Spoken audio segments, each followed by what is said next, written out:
Hi friends, today is the 10th class of Law of Torts, and in that we will cover again the topic of specific torts. We will cover today the topic of defamation, which is called, in Hindi it is called manhani.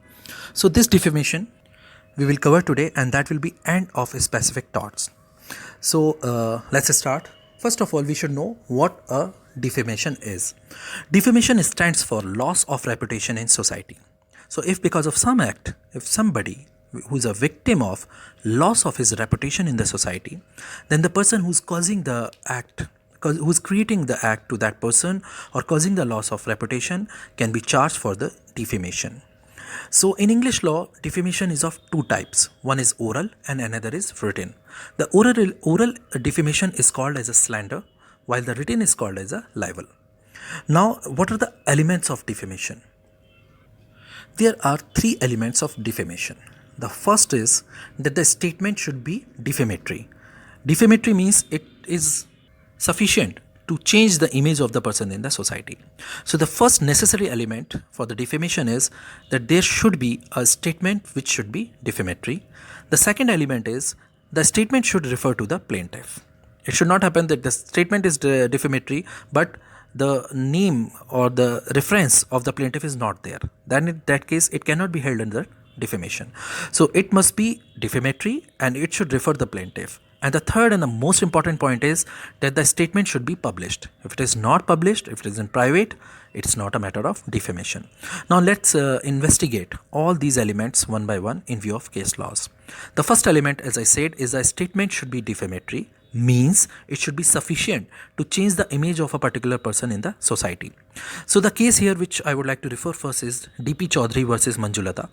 It's a case related to Rajasthan jurisdiction of India, and it belongs to year 1997. The fact of the case is there was a 17-year-old girl. She could not reach home, and the defendant, what he did, he published an article that she left the home, while afterwards she came back to home. So the defendant in case was charged for defamation. Now there is an important point which we should understand, which was found in a case of Capitals and Countries Bank versus Henty and Sons.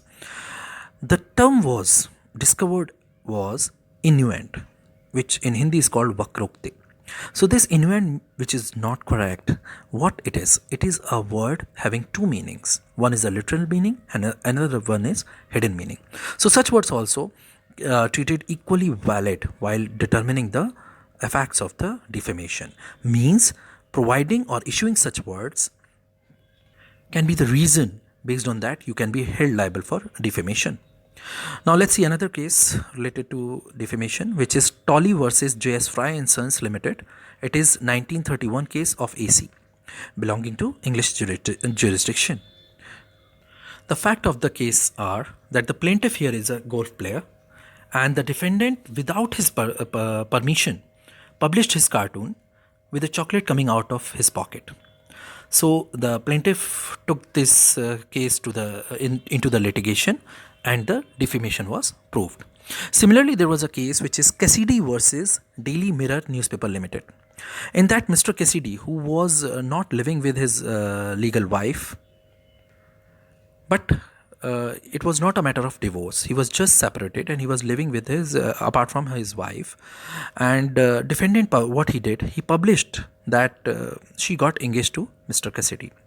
So this matter was also taken into the court of law, and it was held that it is a matter of defamation because it was far away from the fact. There was something which was changing his image in the society. And the second element, that is that it was referring to the plaintiff and it was published. So it was a matter of defamation.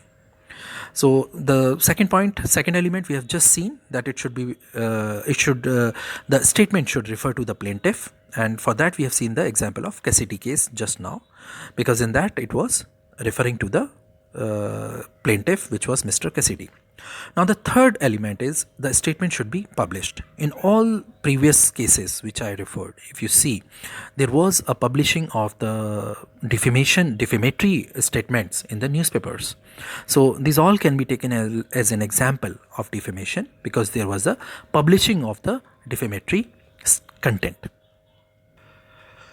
I would like to provide an extension here that if a person who's deceased, or he is no more alive, issuing any statement about such person affecting his reputation also is covered into defamation. Now let's see what are the exceptions of defamation. The first exception is justification of truth.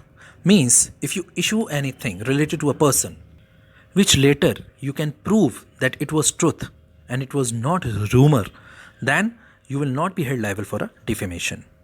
The second exception is a fair comment. If a comment is fair with regard to the view in public domain, that also will not be considered as a matter of defamation. Then the third and the important point is privileges, which in Hindi is called Visheshadhikar. So these privileges, these are also exceptions of defamation because there are certain special rights to the people in the society. These privileges can be general as well as specific, which are generally given to leaders or some very important persons. So such privileges, if these are given to such persons, then also that will not be held as a matter of defamation. So this is all about defamation, which is a very small topic, and we have seen the definition and its interpretation and the case laws and exceptions also. So with this, I would conclude the specific torts, and in the next session, we will discuss about the vicarious liability of the state. Thank you. Take care. Bye.